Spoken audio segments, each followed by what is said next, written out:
Picture this, a young girl, no more than 14, tears streaming down her face as rough hands drag her through the marble corridors of a nobleman's villa. Her bare feet slip against the cold stone. She doesn't speak Egyptian, she doesn't understand the words being shouted at her, but she knows her life as she knew it is over. This isn't a scene from a movie. This was reality in ancient Egypt, a civilization we've been taught to admire for its magnificent pyramids, golden treasures, and divine pharaohs. But behind those gleaming monuments lay a darkness that history books conveniently forget to mention. When we think of slavery in the ancient world, we picture men laboring under the scorching sun, building monuments to dead kings. We imagine the whip of the overseer and the back-breaking work of moving massive stone blocks. But there was another kind of slavery in Egypt, one that was quieter, more hidden, and infinitely more horrifying. Female slavery in ancient Egypt wasn't just about hard labor. It was about something far more sinister, the complete destruction of a human being's dignity, autonomy, and soul. These women faced fates that would make even the strongest among us shudder. And the most disturbing part? To the Egyptians, this wasn't cruelty. This was simply normal. What you're about to discover will shatter everything you thought you knew about one of history's most celebrated civilizations. Because the truth about how Egypt treated its enslaved women isn't just shocking, it's a nightmare that was lived by thousands, yet remembered by almost no one. Why should we care about something that happened thousands of years ago? Why dig up these uncomfortable truths about a civilization that gave us mathematics, medicine, and architectural wonders that still baffle engineers today? Because history isn't just a collection of dates and monuments. It's the story of human experience, all of it. The glorious and the grotesque, the celebrated and the silenced. And for too long, we've only been telling half the story of ancient Egypt. Walk into any museum, open any textbook, watch any documentary about Egypt, and what do you see? Golden death masks, towering pyramids, powerful pharaohs ruling with divine authority.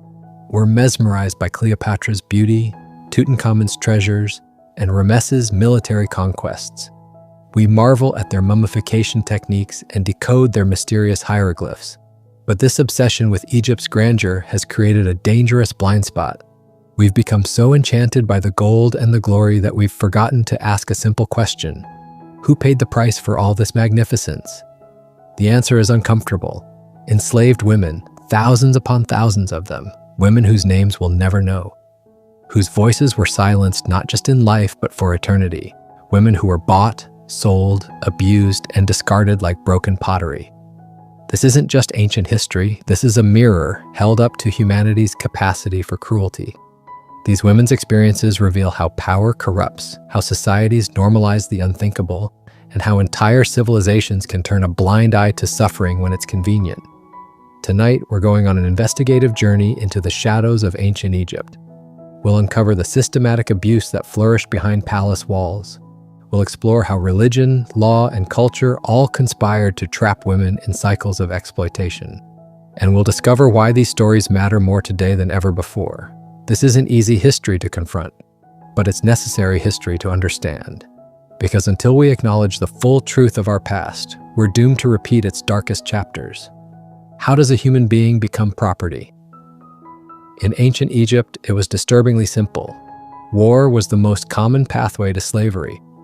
When Egyptian armies conquered foreign lands, which they did frequently during the New Kingdom period, they didn't just take gold and grain, they took people. Entire families were ripped apart as soldiers selected the young and healthy for the slave markets back home. Women were particularly prized not for their strength, but for their perceived submissiveness and reproductive potential. But warfare wasn't the only source. Debt slavery was equally ruthless. Imagine a family facing starvation during a bad flood year. The Nile, usually Egypt's lifeblood, sometimes brought too little water or too much. Crops failed, debts mounted, and when a family couldn't pay what they owed, they had a choice: sell their land or sell their daughters. The mathematics of desperation were simple.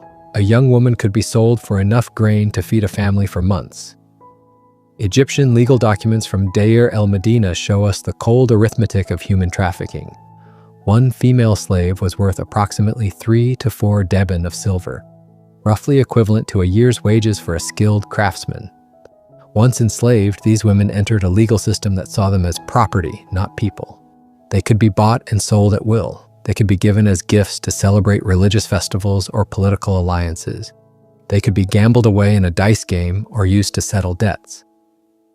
But perhaps most chilling of all was the inheritance system. When a slave owner died, his human property was divided among his heirs just like his cattle, his land, or his jewelry. Families of enslaved women were split apart with the casual indifference of someone dividing up household furniture. Mothers were separated from daughters, sisters from sisters. The bonds of love and kinship meant nothing to Egyptian law. The papyrus records are filled with these transactions, written in the same matter-of-fact tone used to record the sale of a donkey or a jar of wine. One Nubian woman, young, healthy, to the household of... The bureaucracy of human trafficking was efficient, thorough, and utterly dehumanizing. What's most disturbing is how normalized this system was. There was no moral debate, no ethical questioning. The enslavement of women was simply accepted as part of the natural order, as natural as the flooding of the Nile or the rising of the sun. But normalization doesn't make something normal, and acceptance doesn't make something acceptable. These women were not objects. They were human beings with hopes, dreams, fears, and families. Yet Egyptian society had convinced itself otherwise, and this was just the beginning of their nightmare. Dawn breaks over a wealthy Egyptian estate. While the master sleeps on linen sheets in rooms cooled by servants with fans, enslaved women are already working. They've been awake since before sunrise, their days beginning in darkness and ending in exhaustion. Life for domestic slaves was a relentless cycle of labor that would break most people's spirits within months. These women worked in the kitchens, grinding grain by hand for hours until their arms ached and their backs screamed. They hauled water from wells, their shoulders bearing yokes that left permanent marks on their skin.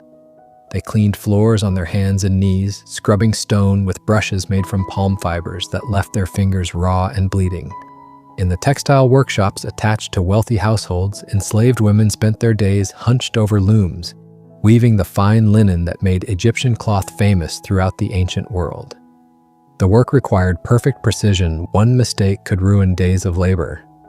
Their fingers became permanently stained from dyes. Their eyesight deteriorated from the strain of working with fine threads in poor light. But it wasn't just the physical labor that broke these women down. It was the complete absence of dignity, privacy, or hope. They had no personal possessions, not even the simplest things we take for granted. They couldn't own a comb, a piece of jewelry, or even a small amulet for protection. Everything they used belonged to their master. The clothes on their backs were given to them and could be taken away just as easily. They had no privacy. They slept on mats in communal quarters, often in basements or storage areas. Multiple women crowded into spaces barely large enough for one person. There were no locks on doors, no places to retreat, no moments of solitude. Their bodies, their time, their very thoughts belonged to others. Most heartbreaking of all, they had no hope of escape or freedom. Egyptian society offered almost no legal pathway for slaves to earn their freedom. Unlike in some other ancient civilizations, manumission was rare in Egypt. These women knew that their servitude was likely a life sentence and that any children they bore would inherit the same fate. The psychological toll was immense. Ancient Egyptian medical papyri describe symptoms that we would now recognize as severe depression and trauma among household slaves. They speak of women who stopped speaking, who refused to eat, who would stare into nothing for hours. Yet they were expected to maintain a facade of contentment. Slaves who appeared sullen or resistant faced immediate punishment. They had to smile when addressed by their masters. They had to express gratitude for their food and shelter.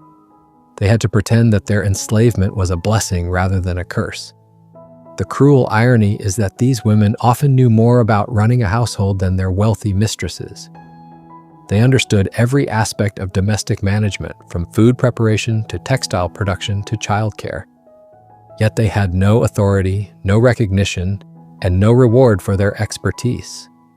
They lived in the shadows of Egyptian greatness, their labor making possible the luxury and leisure that allowed the elite to pursue art, literature, and philosophy.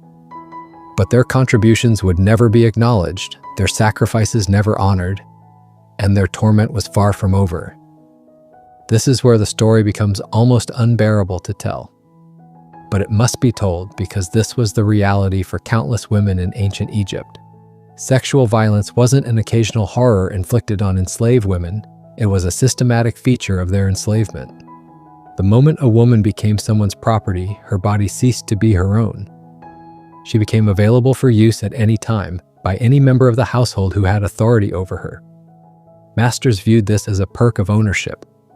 They'd paid good money for these women, and they expected full access to what they'd purchased. The concept of consent didn't exist in this context. How could property give or withhold consent? But it wasn't just the masters. Overseers, older male slaves with authority, even visiting guests might demand sexual access to enslaved women. These women had no one to turn to, no one to protect them, no way to refuse without facing severe punishment. Some women were forced into formal concubinage, a form of institutionalized sexual slavery dressed up in legal language. They were expected to provide sexual services while also maintaining their regular duties as domestic slaves. They received no additional food, no better living conditions, no special treatment, just additional exploitation. The pregnancy that often resulted from this abuse created another layer of horror. Enslaved women had no control over their reproductive lives. They couldn't prevent pregnancy, and they couldn't protect their children from inheriting their enslaved status. Their own bodies became factories for producing more slaves. When these women gave birth, their children were immediately claimed as property by their master. Mothers had no legal rights to their own offspring. Children could be sold away from their mothers at any age for any reason. The Egyptian legal system treated this separation as no different from separating a cow from its calf. Some masters deliberately bred their female slaves like livestock, pairing them with male slaves to produce children who would grow up to serve the household. These children knew no other life. They were raised from birth to accept their enslavement as natural and inevitable. The psychological trauma of this system is almost incomprehensible.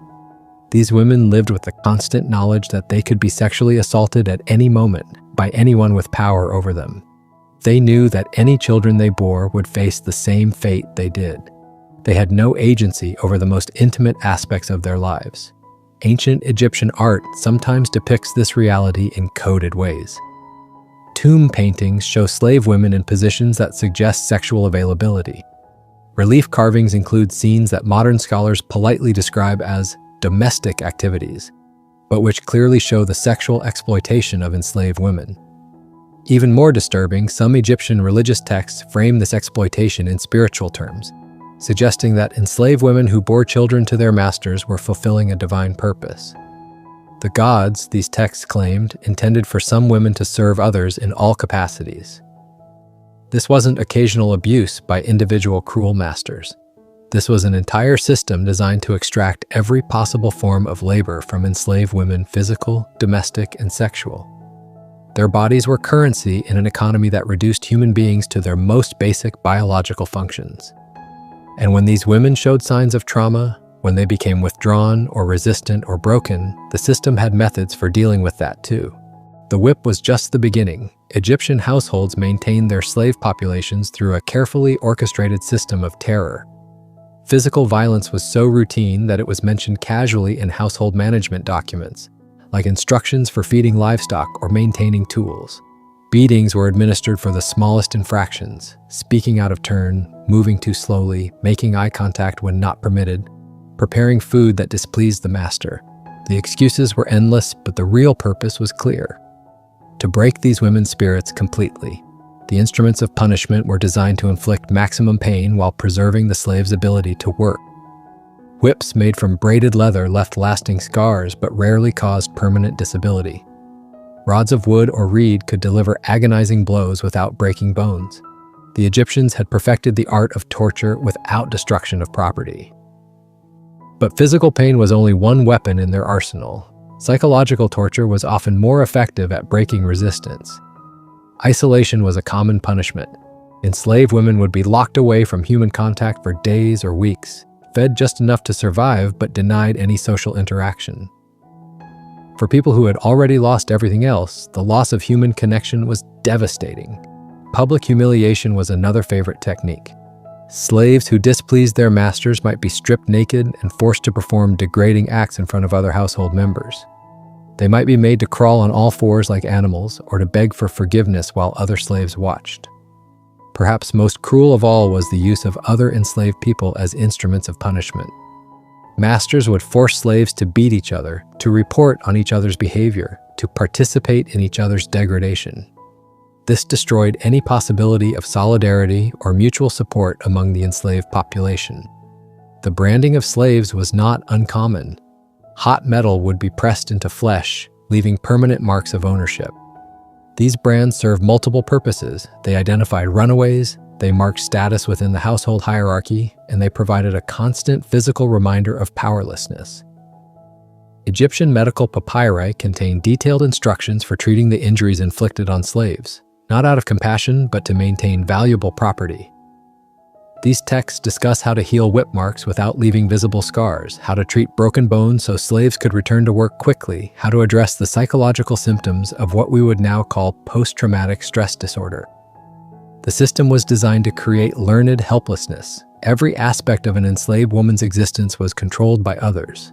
When she woke up, what she ate, where she went, what she did, who she spoke to, even how she breathed, all of it was subject to someone else's whims. Some women tried to resist. They would work slowly, accidentally break valuable items, or find small ways to sabotage the smooth operation of the household. But the punishment for defiance was always swift and severe. And it wasn't just the resistant individual who suffered. Sometimes entire groups of slaves would be punished for one person's transgression. The most heartbreaking records describe enslaved women who had given up entirely. They would stand motionless when not given specific instructions, their eyes vacant, their spirits crushed. Egyptian overseers had terms for this condition, what we might now recognize as severe dissociation or catatonic depression. Yet even this broken state was seen as problematic by their owners. Slaves who couldn't function properly were economic losses. So the system developed methods to force even these shattered women back into productivity, using a combination of threats, violence, and manipulation that defies human decency. And through it all, Egyptian society found ways to justify this systematic cruelty. The gods, according to Egyptian priests, had ordained this suffering. In a civilization where religion touched every aspect of daily life, slavery needed divine approval to persist. And Egyptian religious authorities were happy to provide it. They crafted elaborate theological justifications that transformed human trafficking. From sin into sacred duty, the concept of ma'at, divine order and balance, was twisted to justify enslavement. Priests taught that some people were born to serve while others were born to rule. This wasn't injustice, they claimed, but cosmic harmony. Enslaved women weren't victims of human greed and cruelty. They were fulfilling their predetermined role in the divine plan. Temple inscriptions from various periods describe slavery as a form of religious service. Enslaved women working in wealthy households were said to be serving the gods indirectly by enabling their masters to make proper offerings and maintain ritual purity. Their suffering was reframed as spiritual sacrifice. Even more disturbing were the religious texts that described sexual exploitation of enslaved women as divinely blessed. Some temple documents suggest that masters who used their female slaves for breeding were helping to populate the world with souls chosen by the gods. The rape of enslaved women was transformed into holy procreation. The afterlife itself was used as a tool of control. Priests taught that enslaved women who served faithfully and without complaint would be rewarded in the next world, but those who resisted or complained would face eternal punishment. Their suffering in life would pale compared to what awaited rebellious slaves in death. This religious framework served multiple purposes. It relieved masters of any guilt about their treatment of enslaved women. It discouraged resistance by promising divine punishment for disobedience. And it prevented the broader Egyptian population from questioning a system that benefited the wealthy and powerful. Temple records show that religious institutions were among the largest owners of slaves in Egypt. Temples possessed hundreds of enslaved women who worked in their kitchens, workshops, and fields. These women were often dedicated to specific gods through religious ceremonies that formalized their enslavement in sacred terms. The most cynical aspect of this religious manipulation was how it co-opted the enslaved women's own spiritual needs. These women, traumatized and desperate, naturally turned to prayer for comfort and hope. But the only religious instruction available to them taught that their enslavement was God's will, and that their only path to divine favor was complete submission. Some enslaved women found ways to maintain private spiritual practices that gave them strength to endure. They created hidden shrines, practiced secret rituals, and developed underground networks of shared faith. But discovery of these activities was considered religious blasphemy punishable by death. The priesthood even developed special prayers and offerings designed to make slaves more compliant. Masters could purchase religious services intended to spiritually subdue their human property. The gods, apparently, were willing to help crush human spirits for the right price. What makes this religious manipulation so insidious is how it presented cruelty as kindness. Masters who brutalized their slaves could claim they were helping these women achieve spiritual growth through suffering. Priests who blessed the slave trade could argue they were facilitating divine will. This wasn't simply individual hypocrisy, it was institutional corruption of spiritual authority. The same religious system that produced beautiful art, profound philosophy, and sophisticated theology also provided intellectual cover for systematic human trafficking and abuse. And perhaps most tragically, this divine sanction ensured that the voices of enslaved women would be erased not just from earthly records but from spiritual ones as well. Their names are lost, their stories untold, their voices silenced for over 3,000 years. When we study ancient Egypt today, we read the words of pharaohs carved in stone, the prayers of priests preserved on papyrus, the business records of merchants stored in tombs. But the experiences of enslaved women exist only in fragments, shadows, and hints that historians must piece together like broken pottery. This silence isn't accidental, it's the result of deliberate erasure. Egyptian society had no interest in preserving the stories of people they considered subhuman. Enslaved women left no monuments, wrote no literature, commissioned no art. They were forbidden from learning to read and write. Their thoughts, their dreams, their pain, all of it died with them.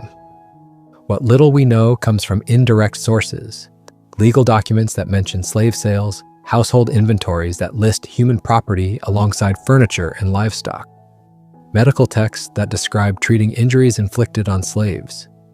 These sources tell us about the system, but they reveal almost nothing about the individuals trapped within it. Occasionally, we catch glimpses: a tomb painting showing a slave woman with tears on her cheeks, a fragment of pottery with what appears to be a desperate prayer scratched in crude hieroglyphs, a letter from one official to another complaining about a slave who refuses to smile. These tiny windows into their world are heartbreaking precisely because they're so rare. For every fragment that survived, thousands of stories were lost forever. We'll never know the name of the young girl we imagined at the beginning of this video. We'll never learn what happened to the women who were torn from their families and sold in Egyptian markets. Some historians have tried to reconstruct their experiences by studying similar systems in other ancient civilizations. Others have used archaeological evidence, the layout of slave quarters, the types of tools they used, the quality of their burial sites, to understand their living conditions. But these methods can only tell us so much. The most tragic aspect of this historical silence is how it continues the dehumanization these women experienced in life. They were treated as objects while alive, and they remain objects in our historical records. We know more about Egyptian furniture than we do about Egyptian slaves. Modern excavations occasionally uncover mass graves of people who appear to have been enslaved workers. Their skeletons show signs of malnutrition, repeated injuries, and premature death. But even in death, they remain anonymous. We can study their bones, but we can't hear their voices. This erasure extends beyond individual stories to entire systems of oppression. Many popular books about ancient Egypt barely mention slavery at all. Museum exhibits focus on golden treasures and powerful rulers while ignoring the human cost of Egyptian grandeur. We've collectively chosen to remember the beauty while forgetting the brutality. But forgetting doesn't make the past go away. These women lived, they suffered, they loved and feared and hoped and despaired. They had individual personalities, unique talents, personal dreams. The fact that their stories weren't preserved doesn't mean their lives didn't matter. Recent scholarship has begun trying to recover these lost voices. Researchers are using new technologies to extract information from overlooked sources. They're re-examining familiar evidence with fresh perspectives, They're asking different questions and finding surprising answers. But this recovery process is slow and incomplete. Most of these women will remain forever anonymous. Their individual stories are lost beyond retrieval. All we can do now is bear witness to their collective suffering and learn from their forgotten experiences. Because their silence echoes through history in ways that remain disturbingly relevant. Turn on the news tonight, read tomorrow's headlines, browse through reports from human rights organizations. The methods have evolved, but the fundamental patterns remain unchanged. Today, an estimated 28 million people live in modern slavery worldwide. 71% of them are women and girls. They're trafficked across borders, forced into domestic work, exploited in factories, and trapped in commercial sexual exploitation. The ancient Egyptian playbook is still being used. Just like in ancient Egypt, modern traffickers target the vulnerable. They prey on poverty, instability, and desperation. They promise desperate families that their daughters will find good work in the city, education opportunities, better lives. Instead, these girls disappear into systems of exploitation that would be familiar to enslaved women in pharaonic Egypt. The isolation techniques are identical. Modern traffickers separate victims from their families and communities, just as Egyptian slave traders did 3 millennia ago. They control communication, restrict movement, and create dependence. They use the same psychological manipulation, alternating kindness with cruelty to break down resistance. The religious justification continues as well. Around the world, extremist groups use twisted interpretations of various faiths to justify the enslavement of women and girls. They claim divine authority for human trafficking, sexual slavery, and forced marriage. The priests of ancient Egypt would recognize these arguments. Even the economic logic remains unchanged. Modern slavery exists because it's profitable. Just as Egyptian elites benefited from free labor 3,000 years ago, today's global economy relies on exploited workers and supply chains that produce everything from smartphones to clothing to food. The legal invisibility persists too. Most enslaved women today exist outside official systems, no documentation, no legal protections, no recognition as full human beings. They're bought and sold through networks that operate in plain sight while remaining officially invisible. Perhaps most disturbing is how modern societies normalize this exploitation, just as ancient Egypt did. We know that our consumer goods are often produced by enslaved labor. We know that human trafficking thrives in our communities. Yet we continue shopping, consuming, and living as if this knowledge doesn't require action. The International Labor Organization estimates that modern slavery generates $150 billion in profits annually. This staggering sum is built on the same foundation that enriched Egyptian elites, the complete dehumanization of vulnerable women and girls. Technology has added new dimensions to this ancient evil. Social media is used to recruit victims, dating apps facilitate trafficking, cryptocurrency allows untraceable payments. The internet has made it easier than ever to buy and sell human beings while avoiding detection. But technology has also created new possibilities for resistance and rescue. Survivor networks use encrypted communications to help enslaved women escape. Apps allow people to report suspected trafficking. Blockchain technology is being developed to track supply chains and eliminate slave-produced goods. The lesson from ancient Egypt isn't that slavery is inevitable, it's that societies can choose to enable or eliminate it. Egyptian civilization had the wealth, sophistication, and moral philosophy to end slavery. They chose not to because it benefited those with power. We face the same choice today. We have the resources, technology, and legal frameworks to end modern slavery. The question is whether we have the will to disrupt systems that benefit from exploitation. The enslaved women of ancient Egypt can't be saved, but their stories can save others if we choose to listen and act. Their forgotten voices are calling across millennia, asking us to break cycles of exploitation that have persisted for far too long. Their silence demands that we speak. Their powerlessness demands that we act. Their forgotten lives demand that we remember. Stand before the Great Pyramid of Giza. Marvel at its precise engineering, its massive scale, its enduring majesty. Feel the weight of history pressing down on you. But as you stand there in awe, remember this. Somewhere in the shadow of that monument, an enslaved woman once wept. We'll never know her name, we'll never hear her story. But she was there, as real as the stone blocks that still inspire wonder today. Her tears were as genuine as the mathematical precision that built those walls. Her pain was as lasting as the monuments that were meant to achieve immortality. This is the tragedy of ancient Egypt and of human civilization itself. We build magnificent structures while ignoring the human cost. We celebrate the achievements of the powerful while forgetting the suffering of the powerless. We preserve golden treasures while losing golden hearts. The enslaved women of Egypt lived and died in darkness. They bore children who inherited their chains. They worked until their bodies broke and their spirits shattered. They endured sexual violence, physical brutality, and psychological torture.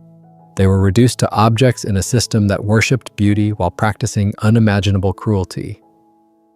But they were more than victims. They were mothers who sang lullabies to children they couldn't protect.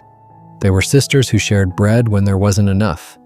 They were friends who whispered comfort in the darkest hours. They were human beings who found ways to love and hope even in the depths of despair.